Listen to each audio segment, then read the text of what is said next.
One of the hardest things for most of my clients to do is to appreciate that our babies are doing the best that they can, even when sleep is really hard.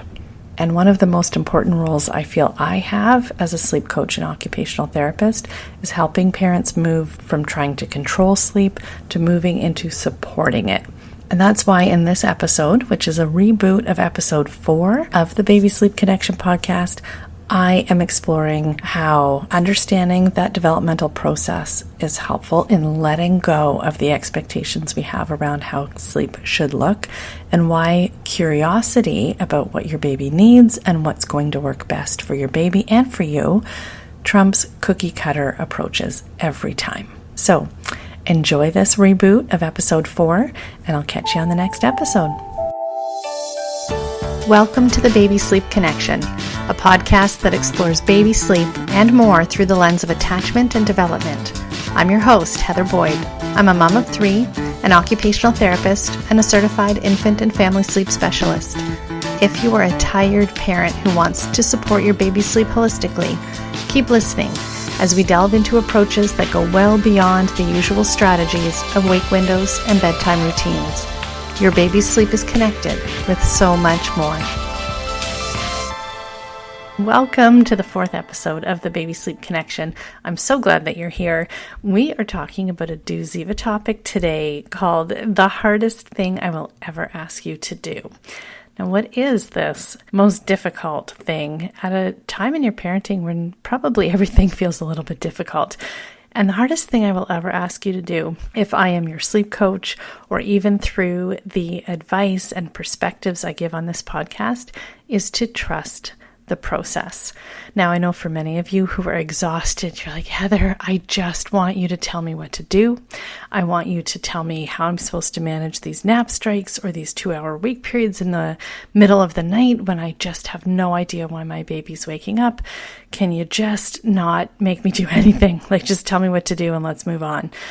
The fact is that when we take a holistic approach that acknowledges that a lot of sleep is coming from the brain and that the brain takes time to develop, and that a lot of sleep also comes from the nervous system and its ability to feel safe and relaxed enough to fall asleep, that's the attachment part.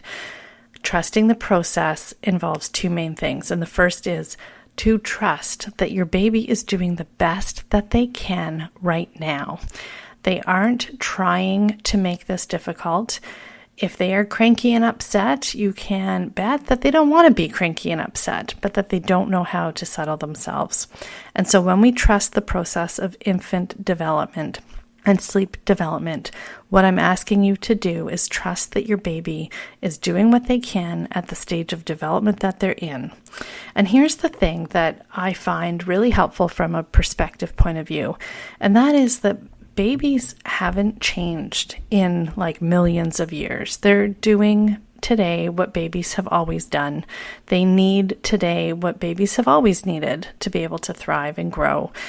And so when we are trying to raise our babies in an environment that is overwhelming for us because of our lack of support or because of work schedules and balancing multiple kids and school drop-offs, and we have less of a village, we don't live near our parents, we don't have neighbors that we know and can call on, trusting the process that our baby is developing and unfolding as they should is tricky because we don't have backup all the time. We have less reserves. And so trusting the process is really putting a lot of faith in the idea that this will change over time.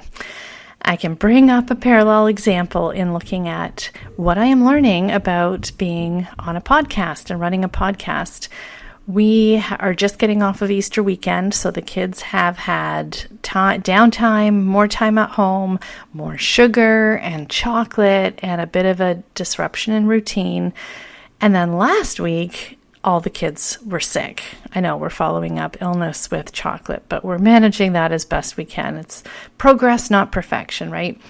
So last week when I was going to record this episode, all of my kids, all at the same time and at various stages of illness, were down for the count.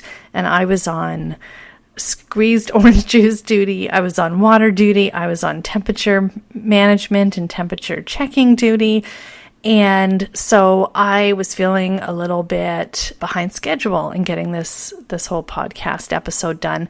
But further, this is all new to me. I don't really know what I'm doing yet. I'm a little bit overwhelmed by it. I don't know how the pieces all fit together, but I'm going to trust the process. I know this is going to get easier. I know that I'm going to get more comfortable with doing this. And I know that even if this doesn't turn out the way that I expected it to when I planned this episode, it's going to turn out okay. And okay can be good enough.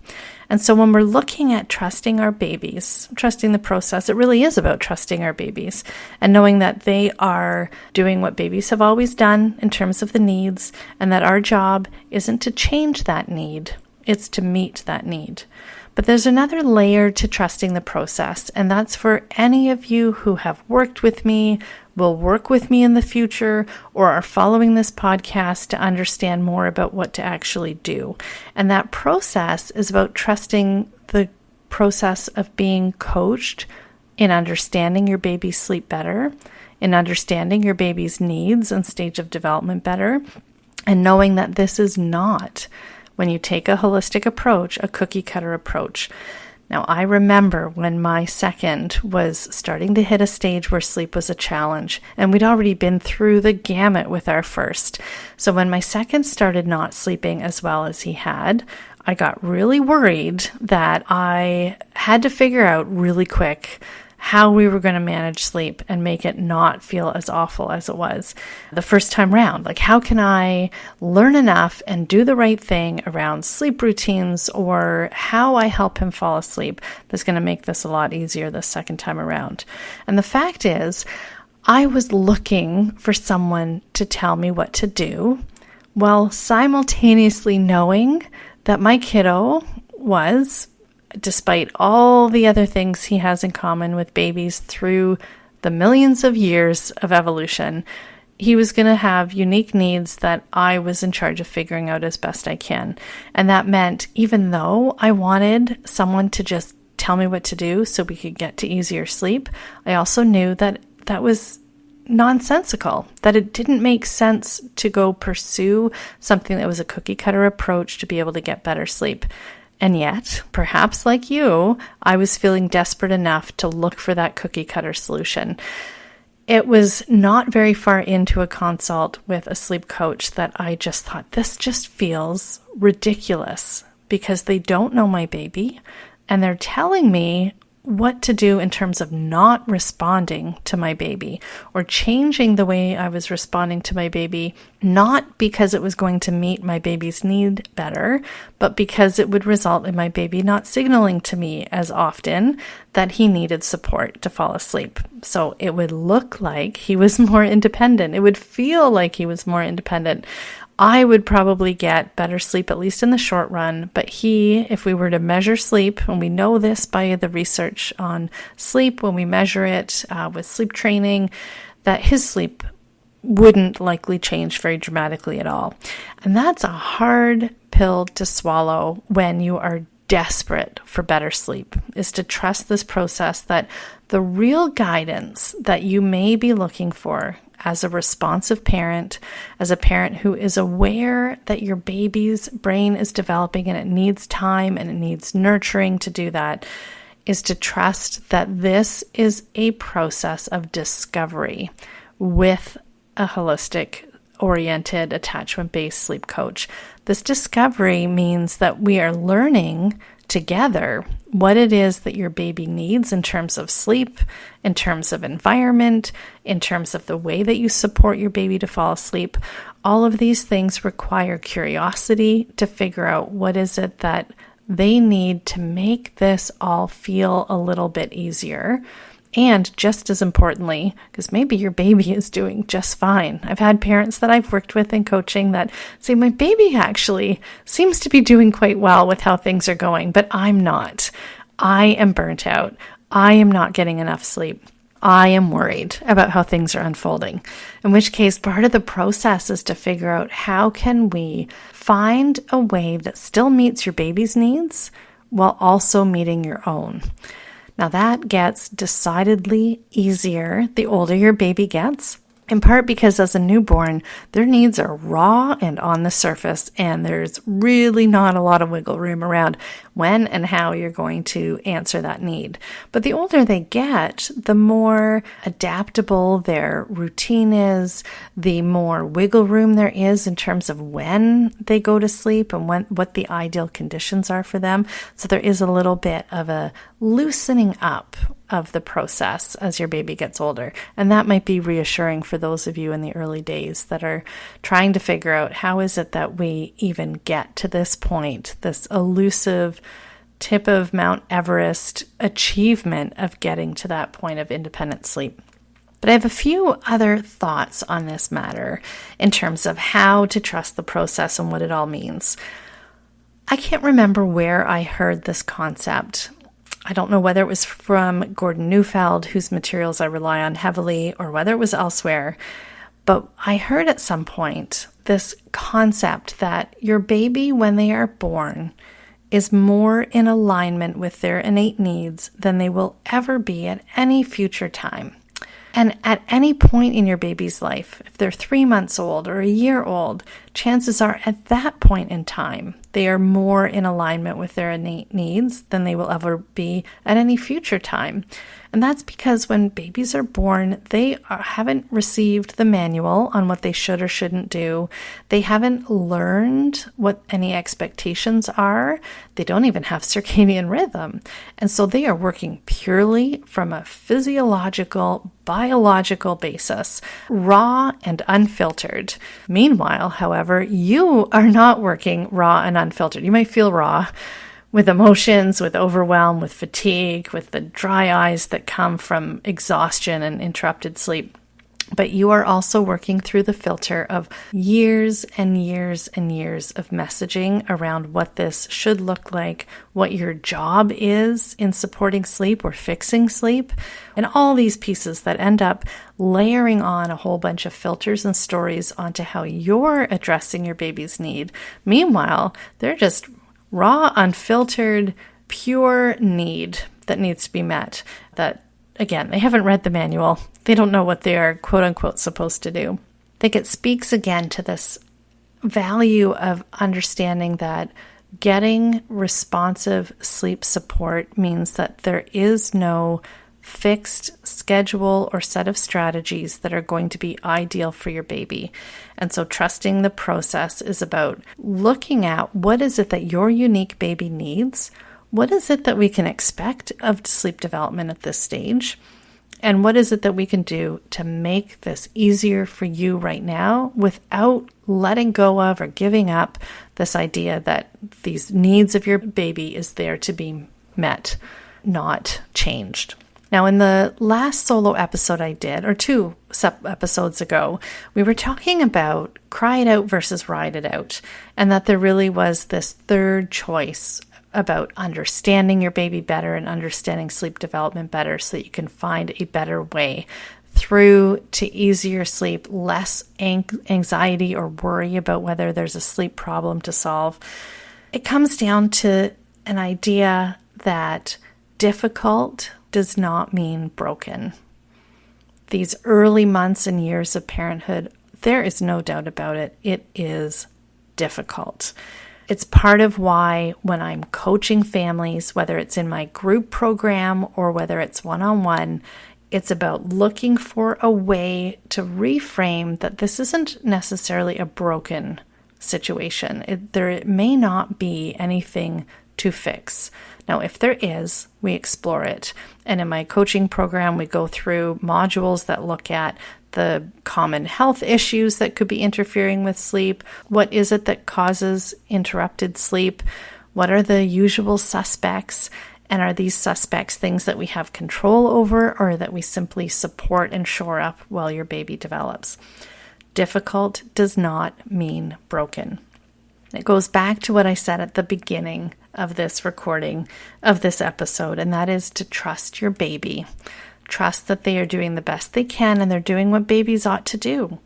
And to trust that by not giving you a contrived step-by-step plan to change sleep, What you're actually doing is gaining perspective, knowledge, and strategies to support your baby right where they are at, while not neglecting the fact that you are having a difficult time and need support as well. Going through this process with curiosity, with an openness to being coachable, which means being able to take in a different perspective and perhaps change your own in terms of what can we try to make this easier, is really, really important. I want to finish by talking a little bit about why it is so bloody hard to trust the process. Why is it that, when I ask you to trust the process and that's the hardest thing I'll ever ask you to do, why is it so hard? We are human beings, and yet for most of our lives, we spend a lot of time doing rather than simply being. And so when we're faced with a challenge, with something that is not working well for us, with something that we're worried about, we tend to flip into doing mode. We are looking for a problem to solve. We're looking for a nail to hammer. It's like we've got that proverbial hammer in our hand and we're just looking for the nails. We want to do something. We want to take control. We want to be in charge of making this better, because the alternative is to take a slow, deep breath and surrender to the idea that right now really is difficult and that there may not be anything that you can fix. There may not be anything you can do in this moment to get through other than taking a deep breath and accepting that in this moment, your baby's needs are presenting in this way, and this is the best and easiest way to meet that need.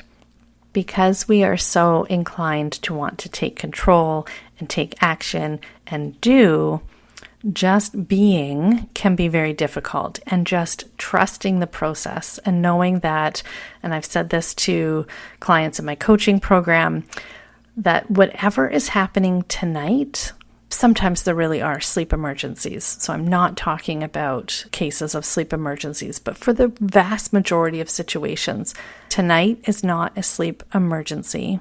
This is not something that has to be solved tonight. The rest of your child's success in life is not relying on whether you hit on the perfect bedtime or manage to get them to fall asleep easily tonight. There is far less riding on right now than it might feel like it is. And so if you're feeling this pressure to do and to fix and to problem solve, and yet there's this little part of you that is thinking, okay, Heather, I hear what you're saying, that this is not an emergency. I don't need to have this figured out tonight. You can take that step back, look at the baby in front of you, and figure out what is the best thing I can do now in this moment. It doesn't mean I have to do the same thing tomorrow night or next week. And frankly, sleep and your baby are not going to look the same next week or next month. They're constantly changing. So what if you can turn from a doer into a beer, from a human doing to a human being, to be able to take some of that pressure off, that inclination that many, many of us have to fix, or look for the problem and solve it, and then look for the next problem and solve it, instead of slowing down and trusting the process of your baby's development and trusting the process that you as a parent figuring this out with or without coaching support. This is going to take time. This is a process of discovery, and that if you can do this hardest thing of trusting the process, things do get easier. Thank you so much for joining me on this episode. I know many of you are just chomping at the bit for actual sleep strategies. It's really important that I lay down these foundations in the early episodes so that you understand that a large part of this is well beyond the strategies around wake windows and schedules and sleep environment, that there is so much more that can be released for you when we trust the process, when we know that we don't have to make this look a certain way. We don't have to sleep train. It is not a rite of passage. And that this whole journey of figuring out sleep is just one little pedal on your entire parenting experience. It can feel like a pretty significant pedal. It can feel like it is the major thing. I'd say aside from meal times, which I feel for most families comes in second, sleep is the number one challenge that they're facing. And I think part of it is these stories that we have about doing and fixing and being in control. I would love to hear from you if anything in today's episode resonated. I would love you to subscribe if you're not already subscribed so you don't miss another episode. And I look forward to connecting with you in the next episode. Bye for now. Thank you for joining me on this episode. I do hope that you found the information and perspectives in this podcast episode helpful to you as you navigate your baby's sleep development. Of course, this podcast provides general information and it isn't tailored to your family's reality or the specific needs of your baby. If you're concerned about your baby's sleep or health, be sure to reach out to your healthcare provider. If you're feeling exhausted and overwhelmed and you need a place to feel nurtured and reassured, you can find me on Instagram at familysleep.ca. Until next episode, look for the connections that support you and your baby.